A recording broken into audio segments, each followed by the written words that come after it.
Recording stopped.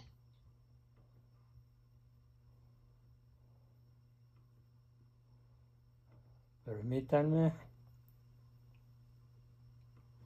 Recording in progress. Vamos a dividir la sesión en varias partes.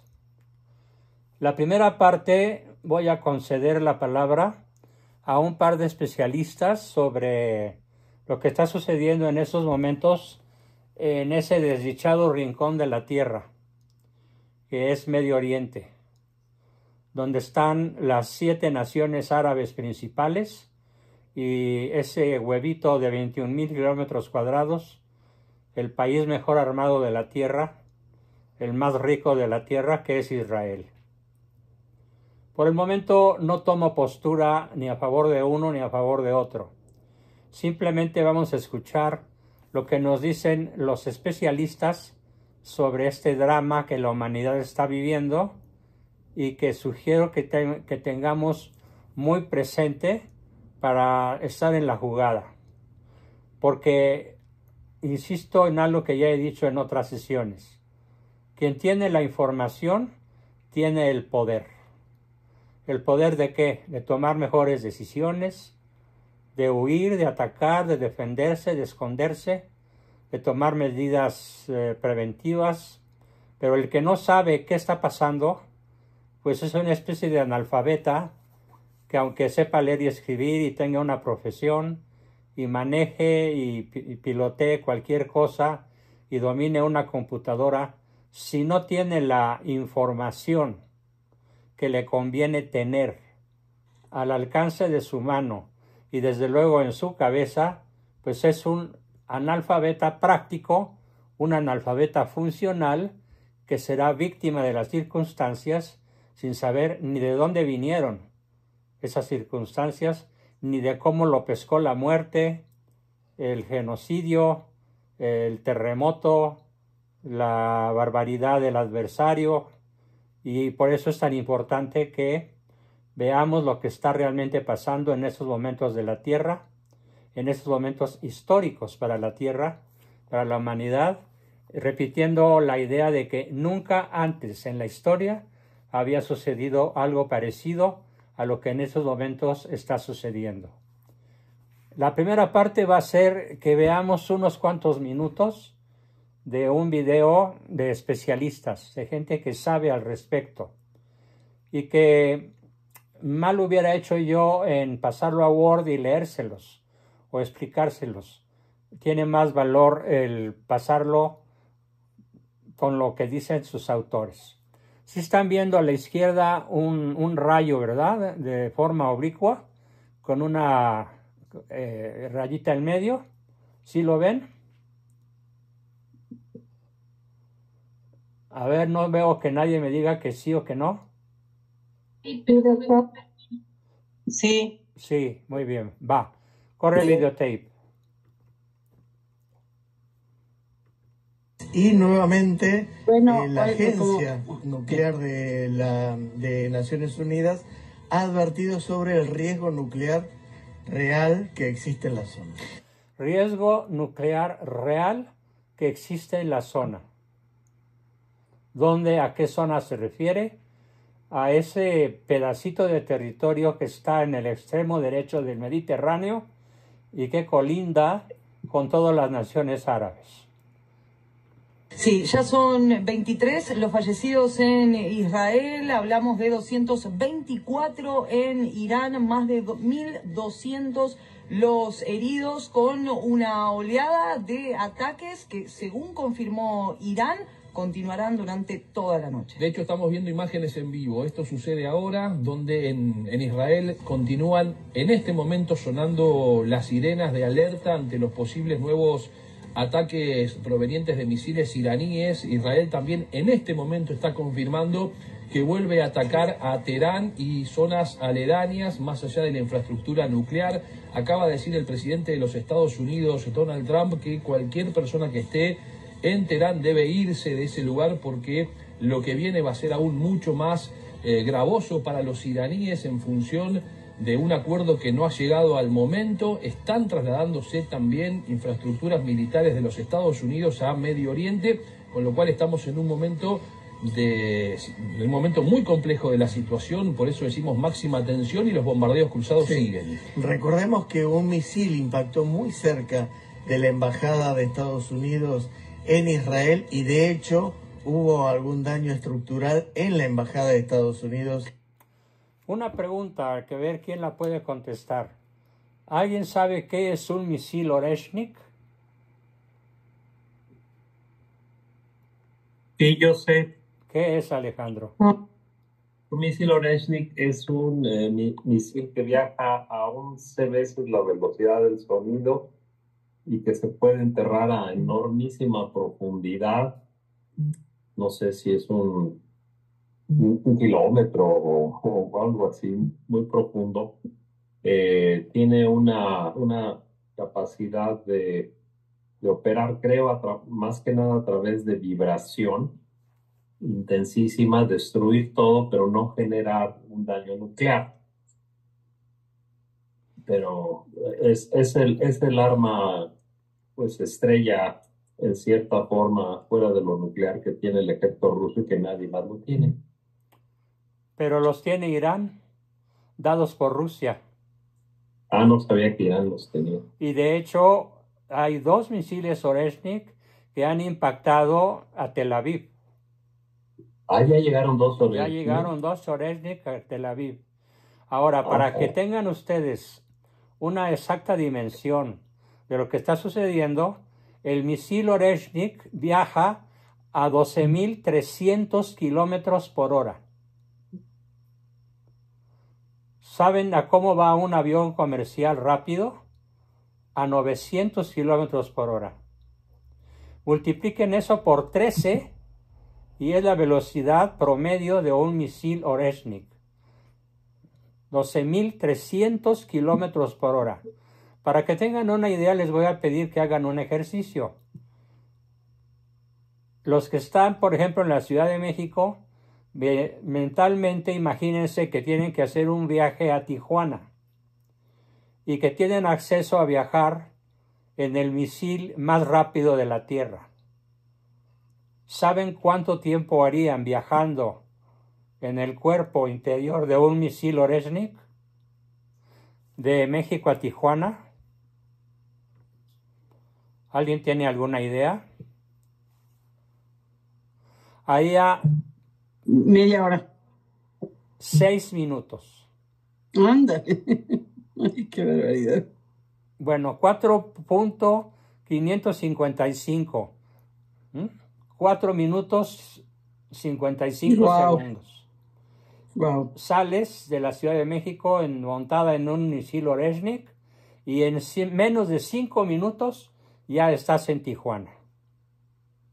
Si estás en Caracas y quieres llegar en menos de 10 minutos a la ciudad más lejana de Caracas, que es Ottawa, Canadá, harías 8 minutos. Ya captaron lo que quiero decir, ya se dan cuenta de la velocidad de estos aparatos infernales. Sí, me doy cuenta. Bueno. No, pues, y bueno, y los humanos no se destruyen así, o sea, los humanos a esa velocidad bueno, no se destruyen. Obviamente es una hipótesis nada más, imaginaria, porque ningún ser humano resistiría la presión interna corporal de viajar a esa velocidad simplemente desde el arranque. Desde el arranque quedaría aplastado. Sí. Pero es una hipótesis imaginativa, para que tengan una idea. Si quieren cruzar de México a España, menos de 10 minutos. Si le quieren dar la vuelta completa a la Tierra, si la Tierra mide 40.000 kilómetros y el misil viaja a poco más de 12.000, pues entonces en menos de 3 horas le daría la vuelta completa a la Tierra.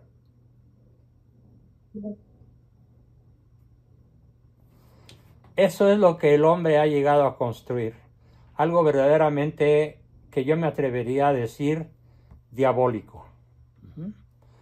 Continuemos viendo un fragmento del misil, del video.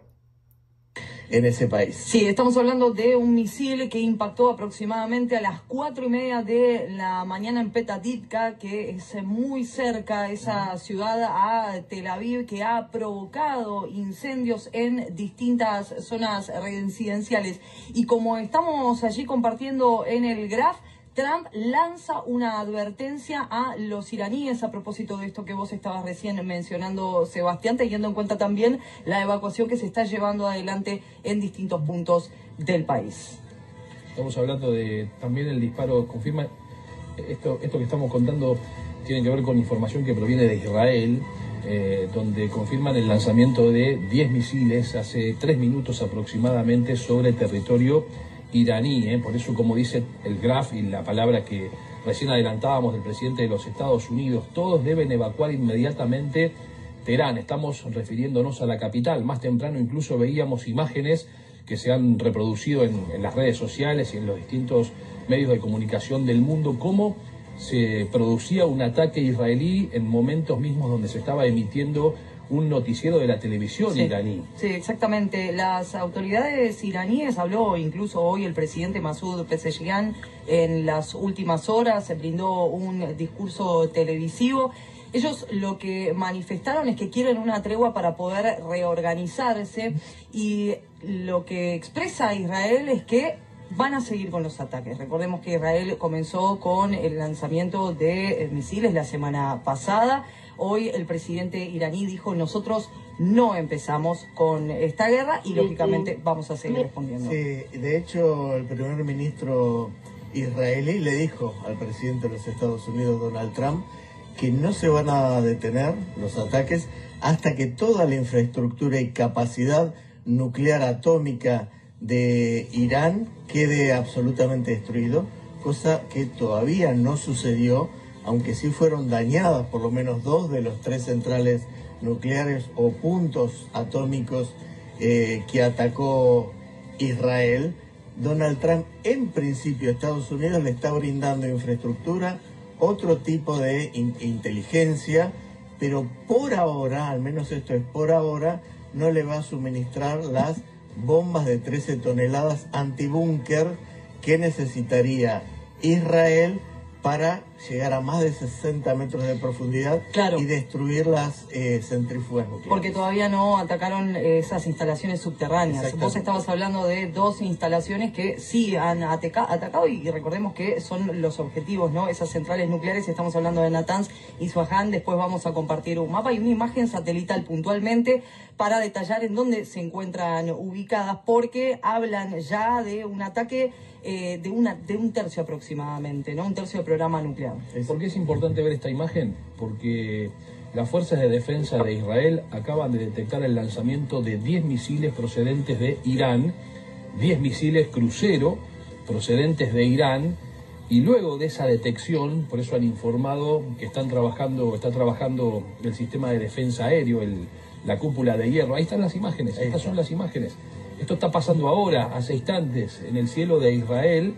Luego de la detección de esos 10 misiles, se detectaron 3 más que han salido desde Irán. Es muy inteligente, muy interesante y muy importante la inteligencia militar que le está brindando el Pentágono minuto a minuto en vivo a Israel, porque le avisa al instante de la partida del lanzamiento de misiles desde Irán hacia territorio israelí, y con eso se facilita la ubicación y la interceptación de estos misiles de largo alcance. La OIEA ya verificó daños en 4 edificios críticos en Isfahan, en una de las centrales nucleares que nosotros estábamos haciendo mención hace minutos nada más, una de las que sí se ha visto afectada junto con la de Natanz. Vamos a compartir nosotros más detalles sobre lo que está ocurriendo de la siguiente manera. Irán lanzó este domingo una nueva oleada de misiles contra Israel, donde el primer ministro Benjamín Netanyahu advirtió que Teherán pagará un precio muy alto tras la muerte de una decena de civiles. En Israel, los ataques del sábado y el domingo de madrugada dejaron 10 muertos y más de 200 heridos, según los servicios de emergencia y la policía, llevando a 13 el número de víctimas mortales desde el viernes. Irán pagará un precio muy alto por el asesinato premeditado de civiles, mujeres y niños. Netanyahu confirmó que el ejército de Israel destruyó la principal planta de enriquecimiento de uranio de Irán en Natanz e insinuó que el jefe de los servicios de inteligencia de Irán, Mohammad Qasemi, murió en un ataque aéreo. Mientras tanto, el presidente estadounidense Donald Trump instó el domingo a Irán y a Israel a llegar a un acuerdo y a poner fin al intercambio de ataques que llevan a cabo desde la noche del jueves.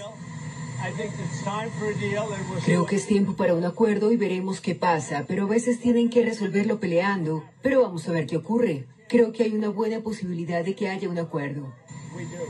También anunció que se opuso a un plan israelí para asesinar al líder supremo de Irán, el ayatolá Ali Khamenei, según declaró el domingo a la AFP un alto funcionario estadounidense.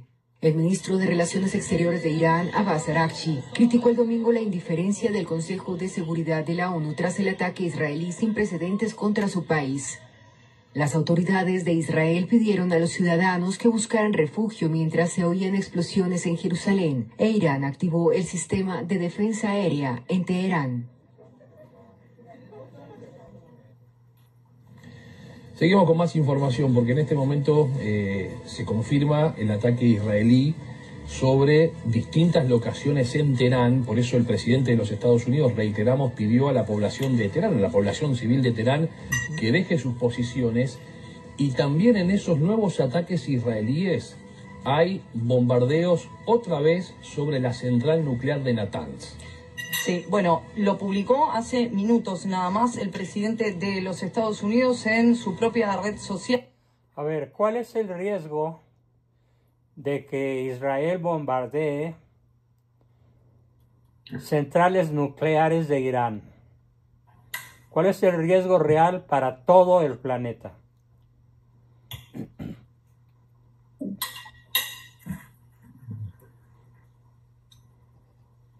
La nube radiactiva que se va a extender por todas partes. Muy bien. La guerra nuclear. Sí. La lluvia radioactiva que se va a extender por todas partes. Lluvia y nube. De hecho, si llueve con la atmósfera contaminada por sustancias atómicas, la lluvia será negra. Hay una película muy famosa que se llama así, Lluvia Negra, y que trata del tema de una manera muy realista. Entonces, el riesgo nuclear es inminente. El por qué es inminente, por qué es terriblemente real, por qué es terriblemente próximo que suceda, por razones que vamos a ver en cuanto avancemos un poco más en el video que estamos analizando. Mucha atención. Este pedido de evacuación allí a Teherán, indicando lo siguiente: Irán debería haber afirmado el acuerdo que les dije que firmaran. Qué vergüenza y desperdicio de vidas humanas. Dicho simplemente, Irán no puede tener un arma nuclear, lo dije una y otra vez. Todos deberían evacuar Teherán de inmediato. Esto manifestó en su propia red social, en Truth Social, el presidente de los Estados Unidos, Donald Trump. Según información que comparte tanto la CIA norteamericana como el Mossad israelí, Irán tendría capacidad para fabricar en pocas semanas unas 10 bombas nucleares. Es información que hacen trascender estos dos organismos de inteligencia y es muy interesante porque la propia agencia nuclear de Naciones Unidas, ¿qué es lo que está advirtiendo? Que si bien se ha roto parte del eslabón de suministro y de elaboración del enriquecimiento de uranio, bueno, esto está demorado, pero no se ha inhabilitado completamente esto, y advierte que hay lugares específicos donde está centralizado el uranio, por ejemplo el uranio enriquecido, bueno, que no ha sido atacado, y dicen hay que tener cuidado justamente de no destruir esos depósitos por el riesgo nuclear que esto significa. No sabe ¿Cuántas bombas atómicas simultáneamente detonadas acabarían en unos cuantos segundos con toda la atmósfera terrestre quemada, haciendo imposible la respiración de todo ser vivo?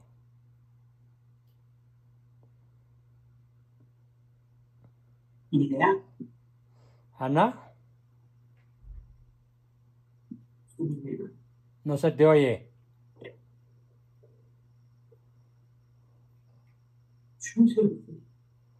Sí, Anita, estás hablando, pero no se te entiende nada. perdón. Disculpa. Disculpa, es que yo estaba diciendo que no tengo ni idea. Discúlpame. No sabía que tenía prendido el audio. Estoy diciendo que no tengo ni idea. Bien. ¿Cuántas bombas? ¿Cuántas bombas? A ver, ¿quién da más o menos? Repito la pregunta.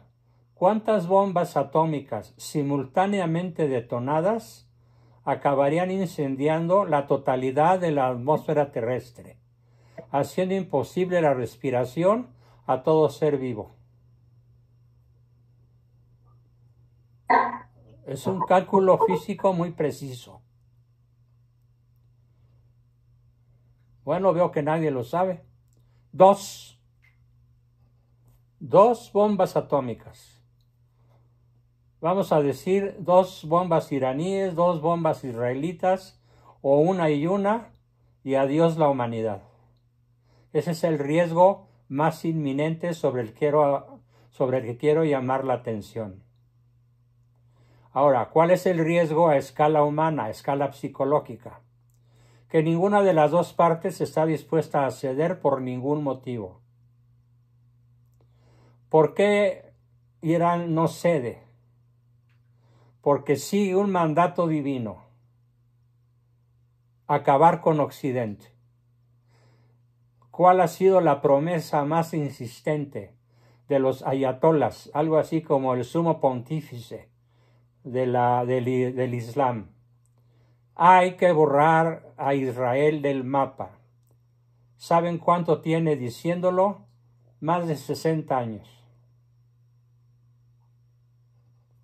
Y ahora, más cerca que nunca, su tecnología nuclear le permite fácilmente lograr borrar a Israel del mapa. Y entonces Israel se ha armado de manera suficiente para impedir ser eliminado del mapa. Su defensa se llama Domo de Hierro, Carro de Gedeón y Arco de David. Son 3 sistemas defensivos que hacen prácticamente imposible que Israel sea borrado del mapa. Pero entonces ahora el que quiere borrar a Irán del mapa de la tierra es Israel. Por considerar, y no está lejos de tener razón, por considerar que un país dirigido rabiosamente por ayatolás fanáticos es un riesgo inminente que nadie debe aceptar, ni soportar, ni permitir. Y ya lo dijo el mismo Trump, que aunque está buscando la paz, ha dicho, hoy lo volvió a decir hace unas horas, es inadmisible permitir que Irán tenga uranio enriquecido en cantidad suficiente para fabricar no 1 ni 2, sino 8 bombas atómicas para destruir 4 veces el planeta. Entonces, Israel no atacó porque sí. Israel atacó en legítima defensa, como ellos le llaman ataque preventivo, para impedir que los ayatolás, el día menos pensado, muy cercano, decidan va y con solo apretar un botón aniquilen no a Israel, sino a la civilización humana. Porque además recuerden que para el Islam morir en guerra contra Occidente es garantía de llegar al paraíso de Alá, a hacer el amor con 74 huríes, con 74 vírgenes maravillosamente hermosas y vírgenes, y que será el premio para aquellos que pudieran morir matando cristianos o personas pertenecientes a la esfera occidental del planeta. Bien, continuamos. Sabemos si efectivamente lo han escuchado a Donald Trump. Lo que sí sabemos es que en este momento las autopistas en Teherán están directamente colapsadas de automóviles tratando de salir lo más rápido posible de la ciudad, porque también se ha activado, como recién decíamos, los sistemas de defensa aérea de Irán ante los ataques israelíes, que también se confirman por parte de las fuerzas de defensa de Israel. Y si uno pudiese observar lo que está pasando en este momento en Teherán, vería cómo se agolpan para salir lo más rápido posible de la ciudad. Larguísimas hileras en las autopistas ahora en la capital de Irán como consecuencia de estos nuevos ataques, mientras en Israel siguen sonando las sirenas, pero al momento no se ha detectado el impacto de ningún misil procedente de Irán. Sí, por supuesto, el alerta porque han detectado que los han lanzado. Exactamente, y recordemos que la cúpula de hierro es muy pero muy efectiva. Sin embargo, entre el 10 y el 20% de los misiles, no de los drones, pero de los misiles de largo alcance tienen impacto en el territorio. De hecho, por eso han fallecido civiles, hay cientos de heridos y también destrucción de infraestructura civil. Estamos viendo pantalla partida, imágenes en vivo en este preciso momento en Israel, en la noche israelí, y la destrucción, ¿no?, de distintos sitios, de distintas instalaciones, infraestructuras allí. Nosotros hablábamos hace minutos nada más de la advertencia también por parte de la OIEA, porque expresaron preocupación. ¿Por qué motivo? Por la integridad física de cada uno de los sitios atacados, ¿no?, y que se han visto afectados de estas centrales nucleares. Advirtieron sobre el potencial riesgo de diseminación nuclear en caso de nuevos ataques. Sí, de hecho Rafael Grossi dijo que en Natanz, en esta central nuclear, hay radioactividad en el interior de la central nuclear, no así en el exterior, está contenido todavía, pero hay riesgo. Por eso Rafael Grossi pidió que se deje de bombardear ese punto específico. Claro. De hecho, hubo una comunicación hoy del ministro de Relaciones Exteriores de Irán con sus pares de Francia, de Alemania y del Reino Unido, y allí les ha dicho que lo que ha sucedido por la decisión de Israel de atacar, lo que lesiona es la vía diplomática en la posibilidad de llegar a un entendimiento. En un ratito vamos incluso a repasar qué sucedió hoy con los mercados, porque extrañamente los mercados reaccionaron de manera positiva ante el comentario del presidente de los Estados Unidos, Donald Trump, en el G7, de que Irán estaba buscando la posibilidad de un acuerdo para finalizar lo más rápido posible con la guerra allí entre Israel e Irán. Sin embargo, en este momento Irán está lanzando misiles, Israel está haciendo lo propio, nosotros estamos de alguna manera transmitiendo la guerra en vivo. El mundo tiene que saludar y admirar a los soldados de Israel. Esto lo dijo el primer ministro, allí lo estamos viendo, de Israel, Benjamín Netanyahu, quien brindó una entrevista hace algunas horas nada más, que fue emitida en diversos medios televisivos allí en Israel, y dijo que Israel está camino a alcanzar la victoria, que deben admirar a los soldados y a las fuerzas de Israel. Lo vemos al ministro de Defensa, Israel Katz, quien además dijo y confirmó algo que venimos sosteniendo aquí, que el espacio aéreo iraní es absolutamente controlado por la Fuerza Aérea israelí. Tanto, si se quiere, de color a propósito de Benjamín Netanyahu, y de color, digamos, en este momento complejo, quizá no haya sido la expresión más feliz, pero en relación a la política interna del primer ministro, las protestas y los reclamos para la liberación de los rehenes en manos del grupo terrorista Hamas, que se realizan semanalmente en Israel, en Tel Aviv, se están haciendo en este momento de manera virtual. Es decir, los familiares de los rehenes, de todas maneras, en los refugios, están haciendo también el llamamiento, porque claro, ese conflicto tampoco ha terminado, si bien ha pasado a segundo plano, pidiendo la liberación de los rehenes en manos de los terroristas de Hamas, que como todos sabemos también son auspiciados por Irán. Exactamente. Y hablando de política interna, lo que hay que decir, y esto lo informa...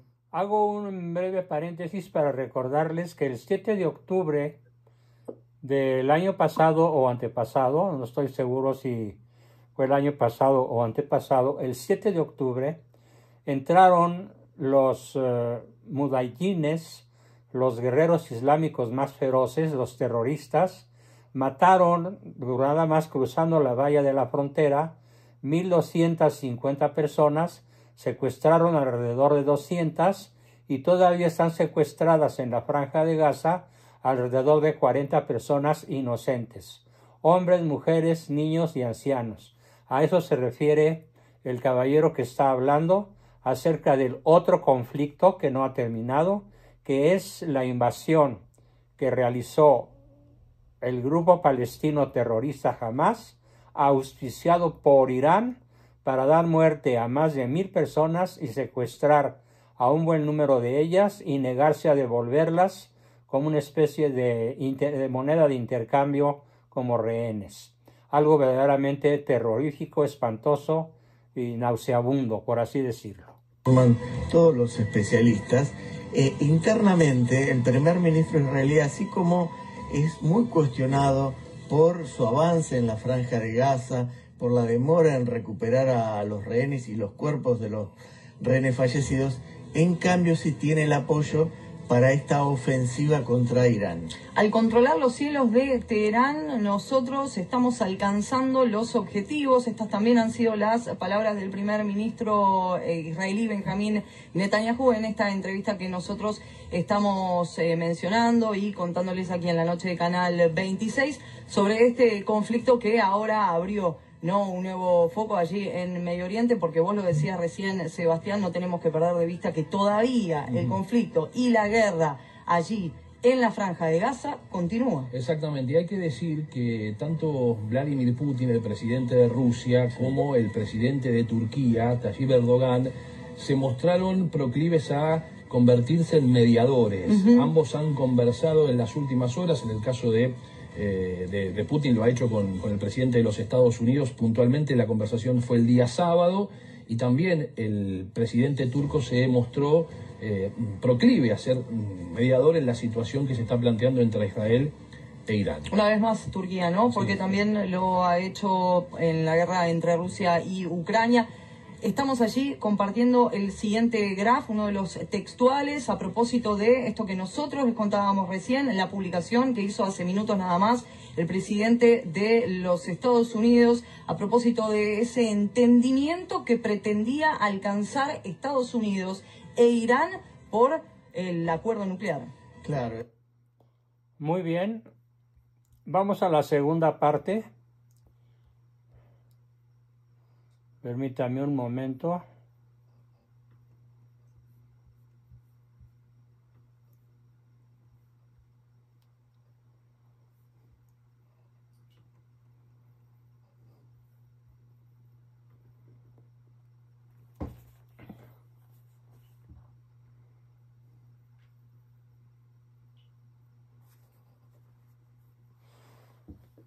Dice San Pablo, hace cerca de 2000 años, en la medida en que el hombre es pecador, amenaza y amenazará el peligro de guerra hasta el retorno de Cristo. Fíjese qué concepto tan fulminante de San Pablo. En la medida en que el hombre es pecador, amenaza y amenazará el peligro de guerra hasta el retorno de Cristo.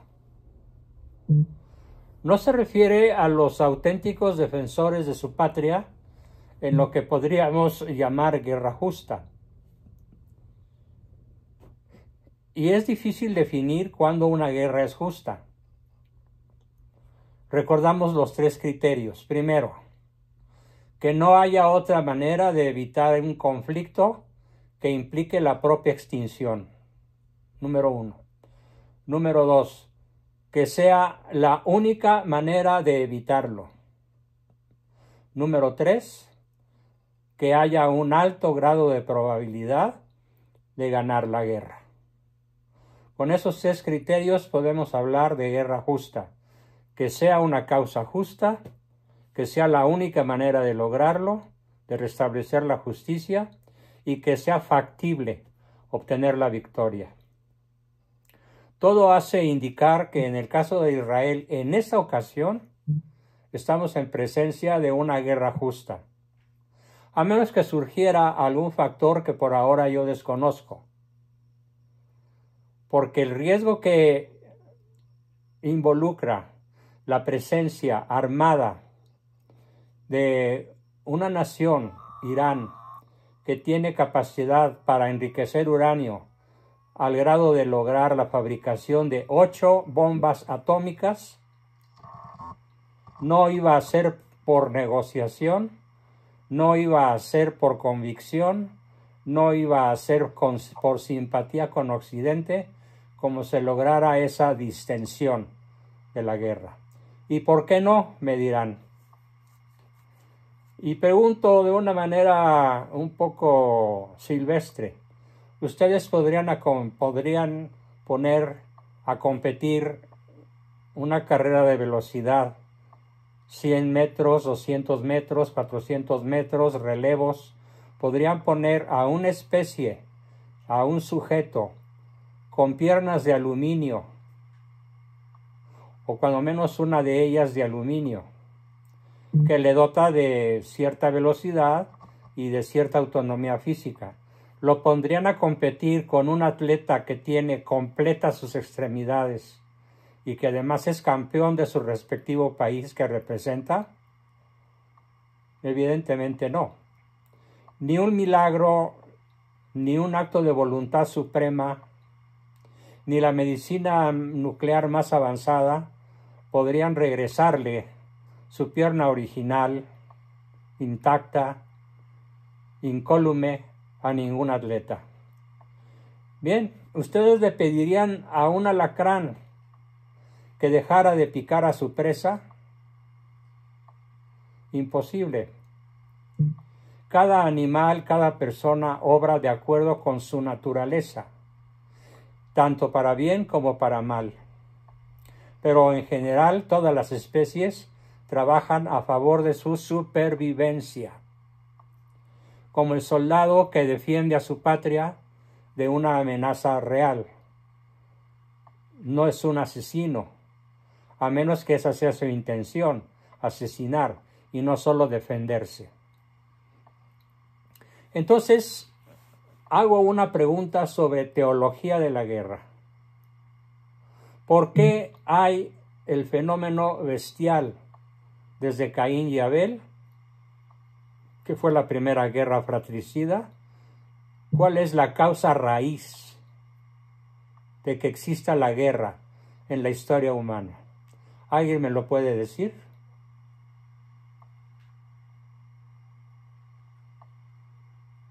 ¿El pecado? Muy bien, Estela. Dijiste la mitad, te falta la otra mitad. La otra mitad no me la sé. No sé. El pecado personal. El pecado original no alcanza a explicar la presencia de la guerra, porque para borrar el pecado original ya vino Cristo. Y el bautismo nos libera de las huellas del pecado original, pero no nos convierte en santos, sino que quedamos sometidos al libre albedrío de nuestra capacidad de tomar decisiones. Y entonces podemos decir que todos y cada uno de los 7 pecados capitales, personalmente, realizados en la vida cotidiana, confluyen en crear un clima de guerra. Pero hay que ver el punto de vista de la teología de la guerra, no nada más de la psicología de la guerra o de la sociología de la guerra. En el momento en el que tú o yo nos dejemos llevar por la cólera, estamos contribuyendo al clima de guerra. En el momento en el que tú y yo o cualquier otro ser humano se esté dejando llevar por la envidia, por la maledicencia, por el rencor, por la codicia, por el afán de venganza, está contribuyendo al origen teológico de la guerra. Entonces, ¿por qué hay guerras en el mundo? Por el pecado personal de cada uno de nosotros. De tal manera que la más valiosa reflexión que podemos hacer al respecto de lo que acabamos de ver que ocurre en Israel e Irán y naciones circunvecinas es producto del pecado personal de cada uno de nosotros y en una manera más amplia y realista del pecado personal de todos y de cada uno de los seres humanos que habitamos la tierra. Luego entonces esta es una poderosa, así espero que sea, una poderosa indicación, una poderosísima invitación a que cada vez que vayas a emprender un conflicto, te hagas la gran pregunta. ¿Pelear es la única alternativa para restablecer el Estado de Derecho? ¿Es posible ganar esa reyerta por el bien del Estado de Derecho entre mi marido y yo, entre mi hijo y yo, entre mis padres y yo, entre mis vecinos y yo? ¿Es la única?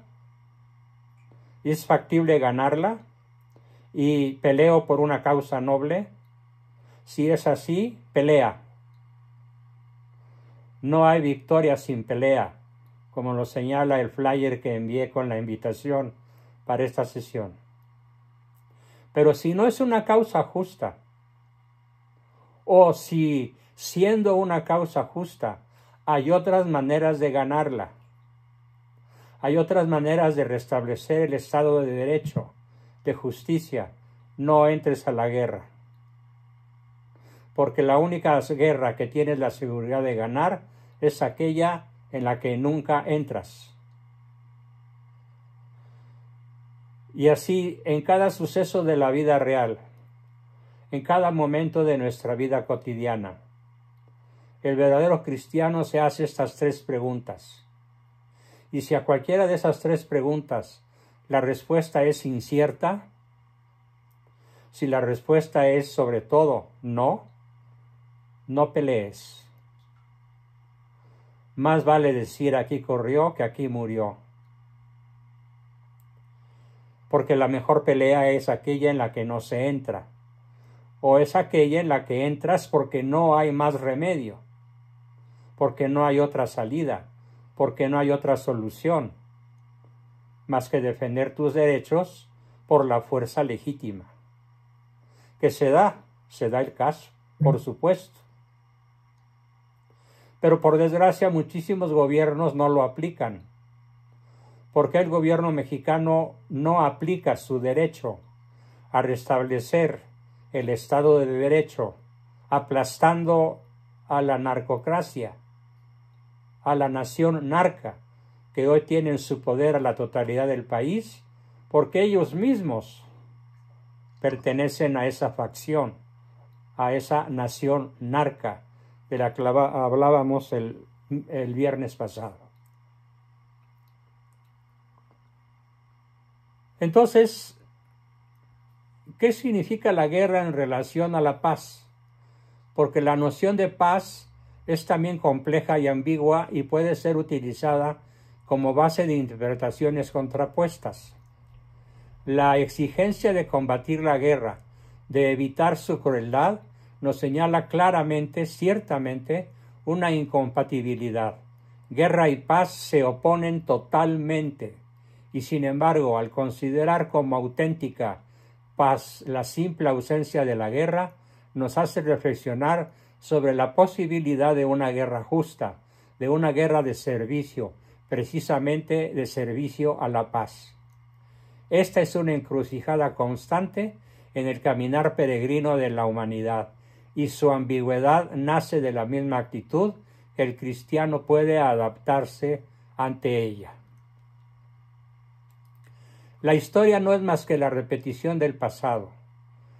Su ambición es elevarse desde los hechos hasta su explicación, bajo la certeza de los acontecimientos la única savia que les produce es la intención de paz. En el fondo abraza toda la naturaleza humana y se esfuerza por taladrar su misterio y por juzgar sus sectores, lo que supone una escala de valores, una clave universal. Para todo cristiano, la historia ha sido hecha por los hombres con la libertad que Dios nos ha dado. Y la guerra entre los hombres es un hecho trágicamente constante en la historia. Por eso plantea un problema de tal magnitud para el cristiano, para el que la paz es signo decisivo del reino de Dios, que lo convierte en un enigma insoluble, irreductible en todo caso y a pesar de toda casuística, a una visión homogénea de la historia de la salvación. Y sin embargo, es esta realidad terrestre que no puede considerarse fuera de consideraciones del teólogo, aunque sea una realidad lamentable. Entonces, contestando a la pregunta, ¿y dónde estaba Dios cuando cayó un misil y mató hoy 70 personas de nacionalidad iraní, incluyendo a 25 niños, y que mañana vuelva a ocurrir lo mismo, pero ya no 25, sino 250, y como son los planes de ataque de Benjamín Netanyahu, que no es ninguna perita en dulce, que puede involucrar la muerte de cientos de miles de personas, ¿dónde está Dios en esos momentos? Observando, protegiendo, inspirando a los que quieren vivir la paz aun en medio de la guerra. Los que quieren entrar en guerra, pero solamente que sea justa y entendiéndola como un servicio a la comunidad, a la familia, a la patria e incluso a la humanidad. Observa la obra de su creación y a veces interviene de manera sutil y de manera intangible, inclinando la balanza hacia un lado u otro, porque aunque la humanidad camina, Él nos guía. Como ya se ha demostrado en numerosas ocasiones, que el hombre pelea por cielo, mar y tierra, y que Dios nunca deja de ser el Señor de la victoria, para quien tiene razón en lo que defiende. Pongo, por ejemplo, la toma de Jerusalén por los cruzados, la batalla de Lepanto, donde había todas las de perder, la guerra cristera en México, que logró, si bien no un estado ideal, cuando menos un estado de relativa independencia y relativa comodidad en las relaciones Estado-Iglesia, los triunfos extraordinarios de Santa Juana de Arco que liberan Francia de sus captores, aunque al final Dios permite el sacrificio de la santa heroína Juana, pero ya había liberado Francia, y 1001 ejemplos más de que Dios, a pesar de todo, sigue siendo el Señor de la guerra, que no nada más observa, sino que, de acuerdo a su divina providencia, es capaz de cambiar el destino de una batalla, el destino de una nación y el destino mismo de la humanidad. Bien, hasta aquí mi exposición y entramos como siempre a nuestra fase de preguntas, comentarios y aportaciones.